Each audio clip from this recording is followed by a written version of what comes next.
Hello there, it's Sundip, and in this video I'm going to show you why every single amateur should look at playing the Norwegian variation of the Ruy Lopez. And so we have the Ruy Lopez on the screen right now. How do we get here? We have e4, e5, Nf3 Nc6, bishop e5. Okay, so one of the most common openings in chess. Here we play a6, the Morphy defense, and if you do this, you've got to get ready for some players playing bishop takes c6, which is known as the exchange Ruy. However, a lot of players are just going to retreat the bishop to a4. And in this position, if you want to go down the well-beaten paths of this opening, you can play moves like knight f6, bishop e7, d6, d5, okay, and thousands of games in the Masters database, and probably tens of thousands of games in the Lichess database where people do this. However, what you can do is play an immediate b5, and now the bishop is hanging, so we have bishop e3, and the Norwegian variation of the Ruy Lopez begins when black plays this move, knight a5. Okay, and so in a previous video I looked at what happens if white takes this pawn. This is not a free pawn, okay, and so you can see here in the Masters database people don't play knight takes e5. However, knight takes e5 is the most popular response in the Lichess database, and basically white's going to have to give back the pawn. Even worse, white may get into a lot of trouble, and so you can go ahead and look at that video, which I put in the link to it in the description below if you want to study it. However, as a quick summary, after knight takes e5, knight takes b3, a takes b3, queen g5, this pawn on g2 is hanging, this knight on e5 is hanging, and there's no way to protect both. And so black gets its pawn back, and there's no way white is going to castle this way. Okay, so not a great idea for white to play knight takes e5. Instead, what top level players are doing is they're castling. That's a top entry move, and now knight takes e5 is a problem. So we have d6, and you can see here top players are playing this move d4, fighting for the center, and you can see here in the Lichess database that's also the most popular move, so d4. And we have e takes d4. Okay, and so it's in this position where things start to get very complicated, and this is why I think a lot of amateurs should play this line, because white won't have many choices. Because after, say, knight takes d4, the problem for white is the tactic c5, c4. So c5 hitting the knight, and then c4 trapping the bishop. That's the tactic. You can't do that immediately. If you do that immediately, then white has to follow up bishop d5, and the rook is hanging. And so white got out of it.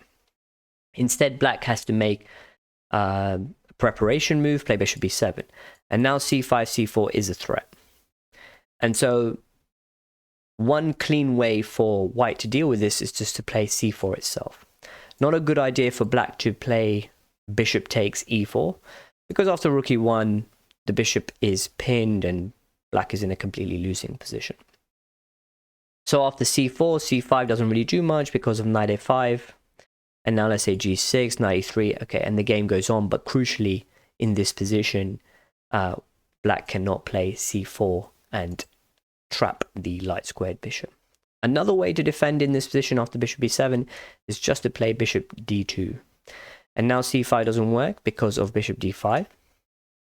And so here, if you take the knight, then you just have a remove the defender tactic. So bishop takes a5, the queen is hanging, queen takes a5, bishop takes b7, the rook is hanging, rook b8, bishop c6 check, king e7, and well, okay, technically material is equal.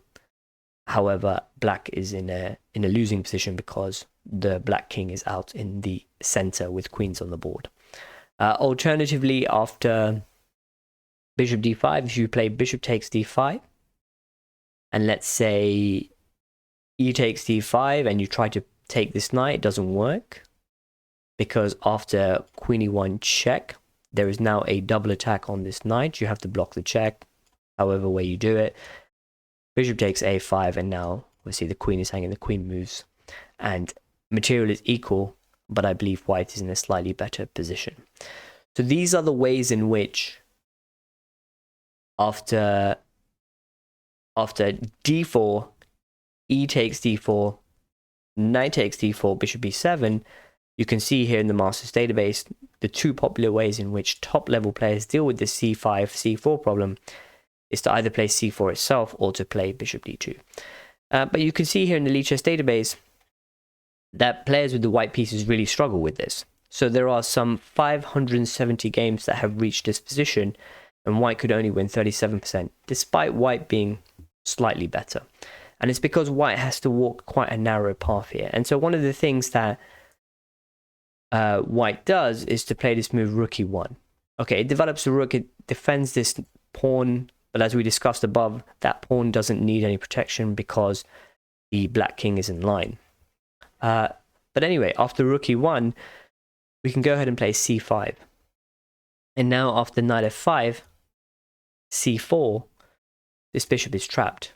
And what's kind of curious and amazing about this line is that even after, say, something like knight c3, when black takes this bishop on b3, so we have, say, c takes b3, a takes b3, although white has black has obtained a bishop for just a pawn, the engine just thinks that black is slightly winning. So minus 0.5, -1 on the engine. And that's something for you to look at. And it's probably something to do with the fact that white's pieces are quite active, the black king is still stuck in the center. And so although black is winning, it's only slightly. And so that's something to look at.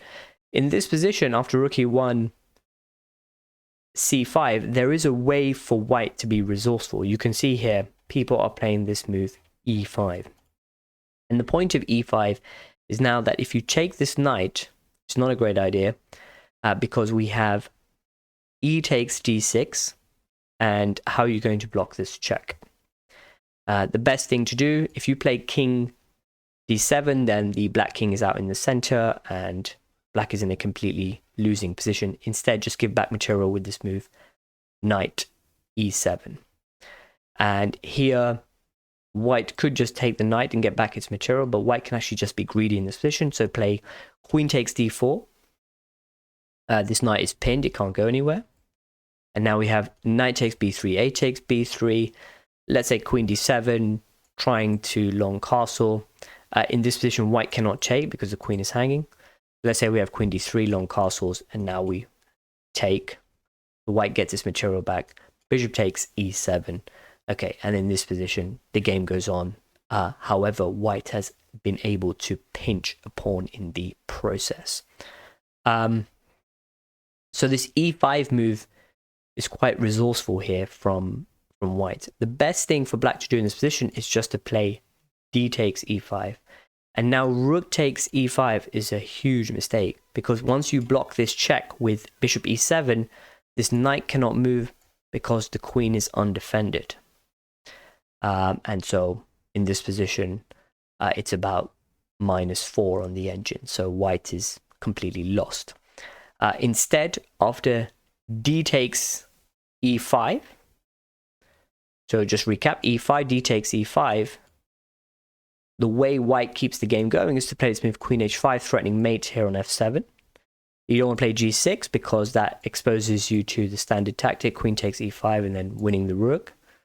We have queen f6, and now multiple things could happen, but from a human perspective, I think queen takes e5 looks very natural. Queen takes e5, rook takes e5, the c5 pawn is hanging. So let's say you play bishop e7, protecting this pawn. And in this position, white cannot move the knight because c4 wins this bishop. And so the only way to defend here for white, the game is totally equal according to the engine. The only way to defend in this position is to play bishop d2. It's a simple case of, well, if you take my knight, I take your knight.